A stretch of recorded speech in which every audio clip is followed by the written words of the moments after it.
trouve au Nevada aux États-Unis, qui intrigue énormément de personnes depuis pas mal de temps maintenant. Alors pour comprendre ce qui s'est passé, pour revenir un petit peu avant, en gros en 1947, il y aurait un avion qui se serait crashé dans le désert du Nouveau-Mexique, et en fait l'armée américaine aurait dissimulé toute trace de ce crash, que ce soit les débris du vaisseau ou le corps des pilotes. Mais du coup tout le monde s'est un peu demandé pourquoi ils font ça les gars, c'est un petit peu chelou. Il y a eu plein de rumeurs sur cette histoire, comme quoi le vaisseau était en fait un ovni et les pilotes étaient des extraterrestres. En 1989, il y aurait aussi apparemment une histoire comme quoi un militaire aurait travaillé dans la zone 51 sur des systèmes de propulsion sous-volante. Il y aurait eu aussi apparemment plein de témoignages d'apparitions d'ovnis au-dessus de la zone 51, plein de théories, des choses comme ça. Il y aurait même eu apparemment des photos d'aliens qui auraient leaké sur internet. Bref, même si tout ça ne reste que des rumeurs, personne n'a interdit de le franchir. Il y a plus de 3,6 millions de personnes qui ont dit qu'elles étaient intéressées pour participer à cet événement. Je ne sais pas si vous vous rendez compte, mais plus de 3 millions de personnes, c'est énorme.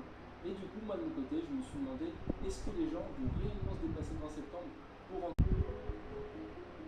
Sur Facebook, en lui expliquant que j'étais un étudiant français et que je voulais juste lui poser quelques questions pour une enquête que je réalisais pour mes cours sur la zone 51. Donc je lui ai d'abord demandé s'il comptait réellement se déplacer le 20 septembre dans la zone 51 ou s'il avait juste mis qu'il était intéressé par l'événement comme ça, pour rigoler. Et il m'a répondu qu'il prenait l'histoire super au sérieux, que c'est un sujet qui l'intéressait depuis très longtemps et qu'il ferait tout pour s'y rendre le jour J. À partir de ce moment-là, moi j'ai compris que les gars pouvaient vraiment s'y rendre, puisque techniquement en avion, le Nevada jusque chez lui, c'est facilement de ça. Et je lui demandais aussi un peu de ses nouvelles, pour pas qu'il ait juste l'impression de parler à un inconnu, et pour qu'il se sente un peu plus à l'aise avec moi. Et au bout d'un